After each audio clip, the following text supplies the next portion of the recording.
Hello friends, welcome to our YouTube channel. 17 जुलाई 2020 के MCQs हमारे पास रेडी है, तो चलिए स्टार्ट करते हैं। First question, which of the following statements are correct about recent report of office of registrar general of India on maternal mortality in India during 2016-18। Recently office of registrar general जो है उन्होंने maternal mortality के ऊपर एक report publish किया था, तो उसके बारे में कौन से स्टेटमेंट करेक्ट है? फर्स्ट स्टेटमेंट है India registers a steep decline in maternal mortality ratio during this period. Second statement है it is highest in Assam and lowest in Kerala. And third statement दिया गया है कि reducing in maternal mortality rate is one of the sustainable development goals, that is SDGs, set by UN, United Nations। तो इसका answer अगर हम देखें तो इसका आंसर होगा डी 1, 2 एंड 3। रीजन ये है कि रिसेंटली जो रिपोर्ट पब्लिश हुआ है इसके अंदर इंडिया का मैटरनल मोर्टालिटी रेशियो जो है वो रिकॉर्ड हुआ है 113, दैट इज 113।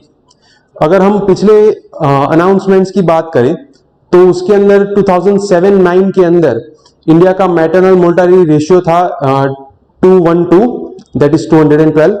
अगर लास्ट असेसमेंट की बात करें तो वहां पे इंडिया का मैटरनल मोर्टालिटी रेशियो था 122। तो हम कह सकते हैं कि इंडिया का एमएमआर जो है वो स्टीप डिक्लाइन हुआ है। एमएमआर की डेफिनेशन ये होती है कि मैटरनल डेथ्स पर 1 लाख लाइव बर्ड्स। सो जब 1 लाख बच्चे जन्मते हैं तो उसमें से जितनी मैटरनल डेथ्स होगी उस रेशियो को हम कहेंगे एमएमआर। तो वो आसाम के अंदर है 215 जो सबसे हाईएस्ट है, और केरला में रिकॉर्ड हुआ है 43 जो सबसे लोएस्ट है। तो सेकंड स्टेटमेंट भी करेक्ट हो गया। थर्ड स्टेटमेंट है reducing MMR is one of the SDG set by United Nations. तो ये भी स्टेटमेंट करेक्ट है। एक्चुअली एसडीजी के अंदर जो 3.1 गोल है उसके अंदर ये लिखा है to reduce the MMR ratio globally below 70। तो India is towards achieving this SDG, आप ये भी आर्ग्यूमेंट्स में लिख सकते हैं। तो ये थर्ड स्टेटमेंट भी करेक्ट हुआ। तो इसके हिसाब से आंसर देखिए तो होगा डी 1, 2 एंड 3। सो रिसेंटली जो द हिंदू न्यूज़पेपर में ये रिपोर्ट का आर्टिकल जो है वो पब्लिश हुआ था, ये है। चलते हैं नेक्स्ट क्वेश्चन पे। Which of the following statements are correct about the public distribution system PDS? First statement ये दिया है it is an Indian food security system established under ministry of agriculture and farmers welfare. ये एक Indian food security system है जो agriculture ministry ने establish की है। Second, only the state governments are responsible for the operation of PDS। ये थोड़ा extreme statement है। यहाँ पे ये बोला है कि स्टेट गवर्नमेंट का ही रोल है PDS को चलाने के लिए। तो देखते हैं इसका आंसर क्या है। इसका आंसर है D neither one nor two. अब रीजन ये है फर्स्ट स्टेटमेंट के अंदर जो मिनिस्ट्री दी गई है वो गलत है। Actually it was established by ministry of consumer affairs, food and public distribution. तो ये मिनिस्ट्री का नाम गलत है। प्राइमा फेसी ये लगता है कि ये एग्रीकल्चर मिनिस्ट्री ने लॉन्च की होगी, लेकिन ये स्टेटमेंट जो है वो कंफ्यूज करने के लिए दिया है। सेकेंड स्टेटमेंट में ये लिखा है कि only the state governments. Only word जहां पे आता है यहां पे बी केयरफुल कि ऐसे एक्सट्रीम वर्ड्स जो है वो 90% चांसेस है कि वो गलत हो। तो यहां पे सेंटर एंड स्टेट गवर्नमेंट दोनों का रोल रहता है। सेंट्रल गवर्नमेंट सबसे पहले क्या करती है कि जो फार्मर के पास से फूड ग्रेन्स है उनको प्रोक्योर करेंगे through food corporation of India, फिर उनको स्टोर करेंगे, उनको ट्रांसपोर्ट करेंगे एंड अलोकेट करेंगे स्टेट गवर्नमेंट्स को। अब यहां से स्टेट गवर्नमेंट का रोल जो है वो स्टार्ट होता है। स्टेट गवर्नमेंट जो है वो स्टेट के विद इन जो फेयर प्राइस शॉप्स है उनके पास ये फूड ग्रेन्स जो है वो अलोकेट करेंगे, और जो बेनिफिशियरीज है उनको आइडेंटिफाई करने का काम भी किसका है? स्टेट गवर्नमेंट्स का होता है। तो राशन कार्ड और उसके रिलेटेड जो भी इश्यूज है वो स्टेट गवर्नमेंट डील करती है। तो ये कहना कि सिर्फ स्टेट गवर्नमेंट का रोल है PDS को चलाने में, इस वजह से ये स्टेटमेंट जो है वो गलत है। तो हमारा आंसर हो जाएगा D neither one nor two. So recently जो दिल्ली गवर्नमेंट है उन्होंने एक स्कीम लॉन्च की थी दैट इज नोन एज मुख्यमंत्री कोरोना सहायता योजना। जो बेनिफिशियरीज PDS के अंदर इंक्लूडेड नहीं है उनको ये फ्री राशन प्रोवाइड करने के लिए दिल्ली गवर्नमेंट ने ये स्कीम जो है वो लॉन्च की थी, and that is why the PDS was in news. Next question देखते हैं। India does not have integrated check post with which of the following bordering country? India और बॉर्डरिंग कंट्री जो है, कौन सी कंट्री के साथ इंडिया की इंटीग्रेटेड चेक पोस्ट नहीं है? सो यहां पे चार ऑप्शन दिए हैं, बांग्लादेश, भूटान, चाइना एंड पाकिस्तान। सो यहां पे करेक्ट आंसर होगा हमारा सी, चाइना। रीजन ये है कि इंडिया की जो बॉर्डरिंग कंट्रीज है उसमें से 5 कंट्री के साथ इंडिया की इंटीग्रेटेड चेक पोस्ट है। इंटीग्रेटेड चेक पोस्ट का मतलब ये होता है कि वहां पे दोनों कंट्री के बीच में जो बायलैटरल ट्रेड होता है उसकी फ्री मूवमेंट को एक्सेस कर सकते हैं थ्रू इंटीग्रेटेड चेक पोस्ट। तो हमारी इंटीग्रेटेड चेक पोस्ट है बांग्लादेश के साथ, देन भूटान के साथ है, म्यांमार के साथ है, नेपाल के साथ है और पाकिस्तान के साथ है। तो रिसेंटली लास्ट ईयर की अगर हम बात करें तो त्रिपुरा एंड मिजोरम के अंदर गवर्नमेंट ने बांग्लादेश की जो बॉर्डर है वहां पे नई इंटीग्रेटेड चेक पोस्ट को लॉन्च किया था। एंड न्यूज में ये आर्टिकल रहता है कि रिसेंटली अफगानिस्तान एंड पाकिस्तान ने बायलैटरल ट्रेड एग्रीमेंट साइन किया है जिसके थ्रू अफगानिस्तान के जो गुड्स है वो इंडिया के अंदर एंटर कर सकते हैं through Attari Wagah border. And that is why the Attari Wagah border जो है वो भी एक इंटीग्रेटेड चेक पोस्ट है और वो न्यूज में थी। मोस्टली हम अफगानिस्तान के साथ से ड्राई फ्रूट एंड स्पाइसेस जो है वो इंपोर्ट करते हैं, इस वजह से ये आर्टिकल जो है वो न्यूज में था। Next question, which of the following are correct about Panchsheel principles given by Jawaharlal Nehru? जो 5 प्रिंसिपल दिए हैं उसमें से कौन से करेक्ट है कि जो जवाहरलाल नेहरू ने पंचशील प्रिंसिपल्स दिए थे? First, mutual respect for territorial integrity and sovereignty. Second, mutual non-interference in internal affairs. Third, equal mutual benefit working relationship. Fourth, mutual non-aggression. And fifth is peaceful coexistence. तो इसमें से कौन से सही है जो जवाहरलाल नेहरू ने पंचशील प्रिंसिपल के तौर पे दिए थे? तो इसका आंसर जो है वो होगा D, all of the above. अब यहां पे आप देख सकते हैं कि ये एक फोटो दिया गया है जिसके अंदर जो ओरिजिनल 1954 का टेक्स्ट है वो दिया है, जिसके अंदर ये दिख रहा है कि ये सारे प्रिंसिपल्स जो है वो उस टाइम पे पंचशील के तौर पे लॉन्च किए गए थे। ये पंचशील प्रिंसिपल जो है वो नॉन अलाइनमेंट मूवमेंट के टाइम पे हमारे जो प्राइम मिनिस्टर थे जवाहरलाल नेहरू उन्होंने लॉन्च किए थे, राइट।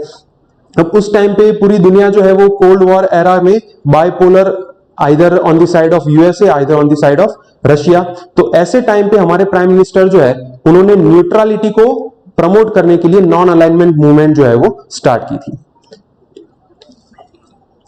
ये पर्टिकुलर न्यूज आर्टिकल जो है वो इसलिए रहता है क्योंकि इंडियन नेशनल कांग्रेस जो पार्टी है उसके अंदर काफी सारे पॉलिटिशियंस जो है, वेल नोन पॉलिटिशियंस, वो भी पार्टी को छोड़ के जा रहे हैं। And that is why questions were arised on the Indian national Congress. Next question, which of the following statements are correct?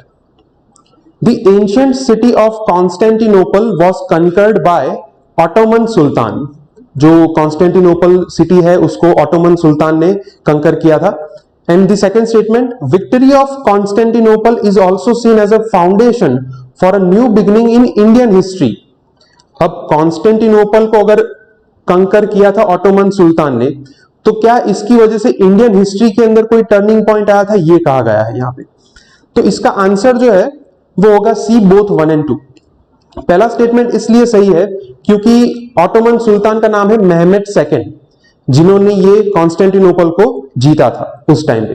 अब आपको पता है कि जब 1453 के अंदर ये कॉन्स्टेंटिनोपल को जीता गया था तो उस टाइम से जो यूरोपियन पीपल है वो लैंड रूट के थ्रू इंडिया में आते थे।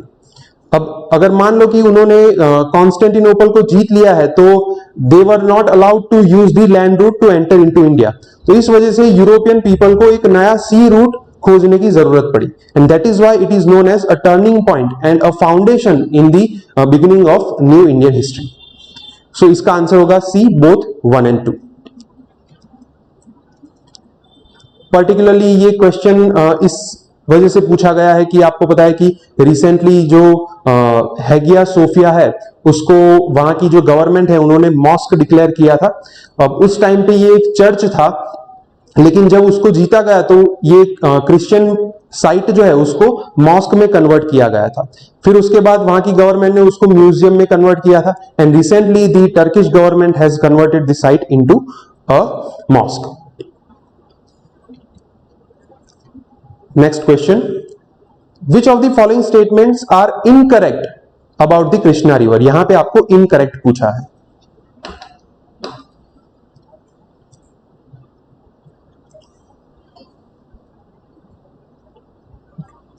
हमें यहां पे पूछा गया है कि कृष्णा रिवर के बारे में कौन सा स्टेटमेंट इनकरेक्ट है। यहां पे आपको इनकरेक्ट पूछा गया है। फर्स्ट स्टेटमेंट यह है कि it is an east flowing river originates from the state of Karnataka.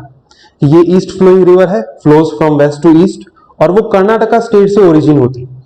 Second statement दिया है, it is disputed between two states, Karnataka and Andhra Pradesh. ये कृष्णा रिवर का जो डिस्प्यूट है वो दो स्टेट के बीच में चलता है, कर्नाटका एंड आंध्र प्रदेश। तो देखते हैं कौन सा स्टेटमेंट इनकरेक्ट है।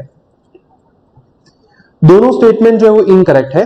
रीजन यह है कि सबसे पहले तो कृष्णा रिवर जो है वो ईस्ट फ्लोइंग रिवर है, but it originates from the state of Maharashtra. Maharashtra के अंदर जो हिल स्टेशन है महाबलेश्वर, वहां से कृष्णा रिवर ओरिजिन होती है, और वहां से वो फ्लो होके फिर बे ऑफ बंगाल में मर्ज होती है। तो पहला स्टेटमेंट जो है वो इनकरेक्ट हो गया।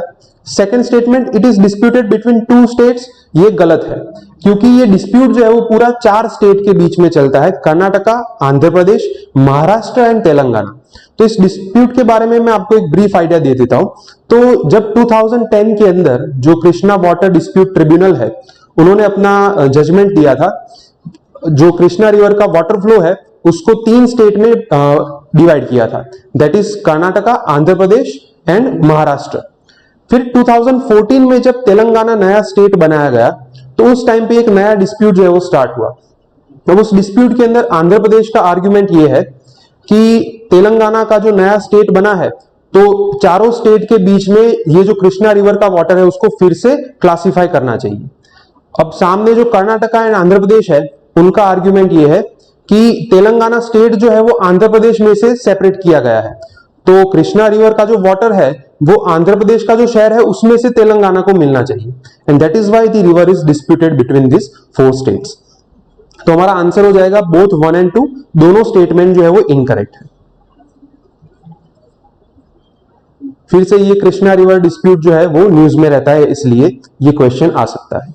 और इसी के साथ आपको एक और चीज जो है वो प्रिपेयर करनी चाहिए, that is inter state river water dispute amendment bill 2019, जो अभी अभी रिसेंटली पार्लियामेंट में इंट्रोड्यूस किया गया था।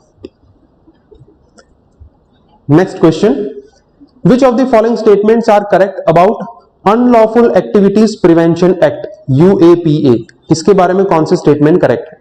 First statement, the original legislation did not contain any provision to declare an individual as a terrorist. जो ओरिजिनल लेजिस्लेशन है, जब इसको पहली बार बनाया गया था, तो उसमें ऐसे कोई प्रोविजन नहीं है कि किसी इंडिविजुअल को आप टेररिस्ट डिक्लेयर कर सकते हैं।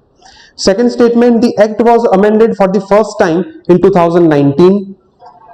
Third statement, the UAPA amendment bill 2019 empowered NIA to deal with terrorism. तो कौन से स्टेटमेंट करेक्ट है ये पूछा गया है, तो इसका आंसर होगा C 1 एंड 3। अब देखिए, ये जो प्रोविजन है to declare any individual as a terrorist, ये 2019 का जो अमेंडमेंट बिल है उसके अंदर इंट्रोड्यूस किया गया था, एंड दैट इज व्हाई इस एक्ट का पर्टिकुलर क्रिटिसिज्म जो है वो न्यूज में रहता है कि गवर्नमेंट आर्बिट्रेटर के तौर पे रोल प्ले करके किसी भी इंडिविजुअल को टेररिस्ट डिक्लेयर कर सकती है। तो ये ओरिजिनल लेजिस्लेशन में नहीं था, ओरिजिनल लेजिस्लेशन बना था 1967 में, उसमें ये प्रोविजन नहीं था। तो फर्स्ट स्टेटमेंट करेक्ट है। Second statement, the act was amended for the first time in 2019, ये गलत स्टेटमेंट है। एक्चुअली ये पर्टिकुलर ओरिजिनल एक्ट जो है उसको 4 बार अमेंड किया है, इन 2004, इन 2008, देन इन 2012 एंड जो रिसेंट 2019 का अमेंडमेंट हुआ था वो। तो एक्ट को टोटल 4 बार अमेंड किया गया है, तो ये सेकंड स्टेटमेंट इनकरेक्ट है। थर्ड स्टेटमेंट की अगर हम बात करें, it empowered NIA to deal with terrorism, ये करेक्ट है, क्योंकि ये जो लेटेस्ट अमेंडमेंट बिल है उसके अंदर एक ये प्रोविजन था कि अगर NIA को किसी स्टेट के अंदर टेरर एक्टिविटीज को इन्वेस्टिगेट करने के लिए या फिर ऐसी कोई प्रॉपर्टी को अगर सीज करना है या अटैच करना है, तो अर्लियर ये प्रोविजन था कि जो पर्टिकुलर स्टेट है उसके डीजीपी की परमिशन चाहिए।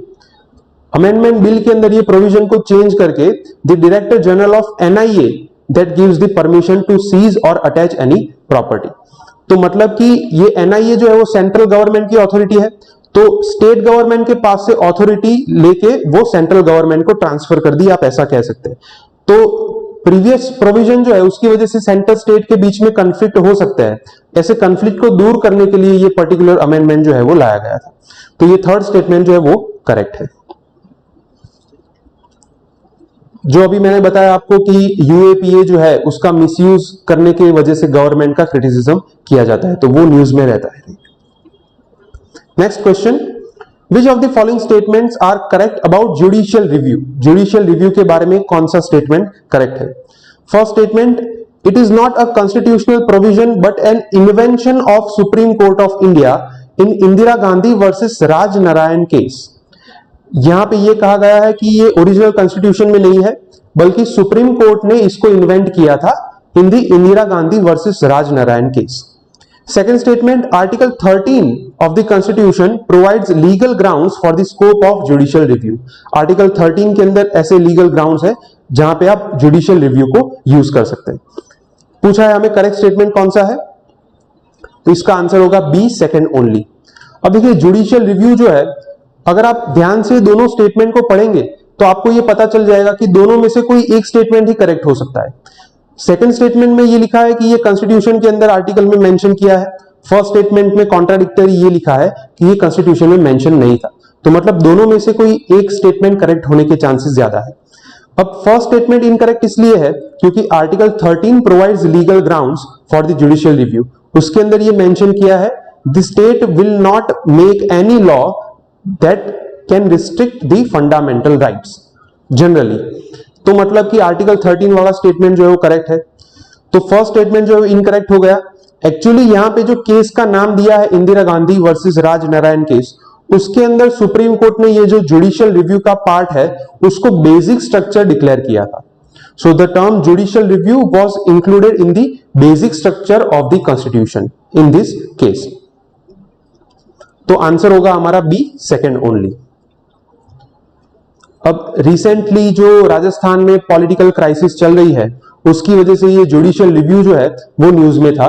न्यूज में इसलिए था कि जो एमएलएज है जिन्होंने रिजाइन किया था वॉलंटरीली, तो उनके रेजिग्नेशन को लेके जो कांग्रेस पार्टी है वो कोर्ट में गई थी और उन्होंने ये कहा था कि जुडिशियल रिव्यू किया जाए इसके ऊपर वेदर इट इज वैलिड और नॉट। लेकिन जो राजस्थान असेंबली के स्पीकर है उन्होंने अभी तक वो रेजिग्नेशन जो है उसको अप्रूव नहीं किया था।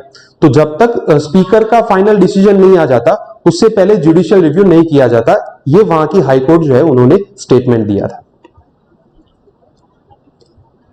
Next question, which of the following statements are correct about participatory notes, that is P notes? P notes के बारे में कौन सा स्टेटमेंट करेक्ट है? Any entity can invest in the participatory notes without registering under SEBI। कोई भी entity SEBI के अंदर रजिस्टर किए बिना इसके अंदर इन्वेस्ट कर सकते हैं। Second statement, the participatory notes are also regarded as offshore derivative instruments. इनको ऑफशोर डेरिवेटिव इंस्ट्रूमेंट कहा जाता है। तो देखते हैं कौन सा स्टेटमेंट करेक्ट है। दोनों स्टेटमेंट जो है वो यहां पे करेक्ट है, बोथ 1 और 2। अब पार्टिसिपेटरी नोट जो है वो इंपॉर्टेंट टॉपिक है। इसका मतलब ये होता है कि अगर मान लो कोई फॉरेन इन्वेस्टर है, उनको securities and exchange board of India SEBI के अंदर अपना नाम रजिस्टर नहीं करवाना है, लेकिन फिर भी उनको इंडियन मार्केट के अंदर इन्वेस्ट करने हैं पैसे, तो वो पी नोट्स के थ्रू इन्वेस्ट कर सकते हैं, राइट। एफआईआई के अंदर क्या होता है कि उनको कंपलसरीली सेबी के अंदर रजिस्ट्रेशन जो है वो करवाना पड़ता है। पार्टिसिपेटरी नोट्स के जो इन्वेस्टर है उनको रजिस्टर नहीं करवाना पड़ेगा। तो मतलब कि फर्स्ट स्टेटमेंट जो है वो करेक्ट है। अब यहां पे इन्वेस्टमेंट जो है वो दूसरी कंट्री से आता है, that is why it is known as offshore derivative instrument. तो मतलब सेकंड स्टेटमेंट भी जो है वो करेक्ट है। अब पर्टिकुलरली न्यूज में ये पी नोट्स के अंदर जो इन्वेस्टमेंट इंक्रीज होता है इस वजह से ये न्यूज में था। एंड 2019 की जो यूपीएससी प्रीलिम्स की एग्जाम थी उसके अंदर भी पार्टिसिपेटरी नोट्स के ऊपर एक क्वेश्चन आया था, राइट। तो मतलब कि ये टॉपिक जो है इस टाइप के टॉपिक पूछे जा सकते हैं। Next question, question number 10, which of the following statements are incorrect about asset reconstruction companies, ARCs? ARCs के बारे में कौन से स्टेटमेंट इनकरेक्ट है, ये पूछा है हमें. So first statement, it is a specialized financial institution that buys the NPAs or bad assets from banks and financial institutions. कि ये ऐसी कोई फाइनेंशियल इंस्टीट्यूशन है जो बैंक्स के जो नॉन परफॉर्मिंग एसेट्स है, NPAs और बैड एसेट, उनको परचेस करता है बैंक्स के पास से. Second, ARCs helps bank to get out of balance sheet problem. इनकी हेल्प की वजह से बैंक जो है उनकी बैलेंस शीट की जो प्रॉब्लम है उसमें से बाहर आ सकते हैं. तो देखते हैं कौन सा स्टेटमेंट इनकरेक्ट है. Answer is D, neither one nor two. दोनों स्टेटमेंट जो है वो करेक्ट है.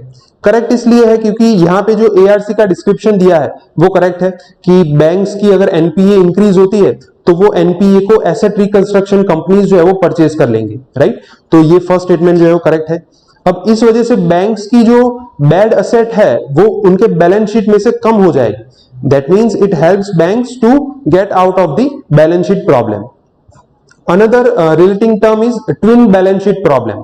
Twin balance sheet problem का मतलब ये होता है कि एक साइड से NPA इंक्रीज होने की वजह से बैंक्स की जो बैलेंस शीट है वो भी बिगड़ती है, दूसरी साइड से कंपनी की लायबिलिटी जो है वो भी इंक्रीज होती है. तो मतलब कंपनी की बैलेंस शीट के अंदर लायबिलिटी इंक्रीज होती है और बैंक्स के बैलेंस शीट के अंदर उनकी जो बैड एसेट है उनका वॉल्यूम इंक्रीज होता है. That is why it is known as twin balance sheet problem, right.